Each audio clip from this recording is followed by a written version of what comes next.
So I'm not gonna lie, these sets are gonna be a little faster and shorter than my usual ones, and that's just because I'm not taking any chances with frostbite. All I have are hands gloveless. I have gloves somewhere, but I don't feel like looking for them.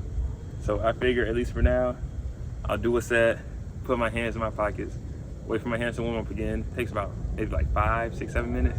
Then I'll do the next set. But this time I'm only doing 2 sets for now, just to ease my way back into things in general, because I haven't worked out in almost a month. So I've lost a little bit of strength, but honestly, not as much as I assumed I would. So glad about that.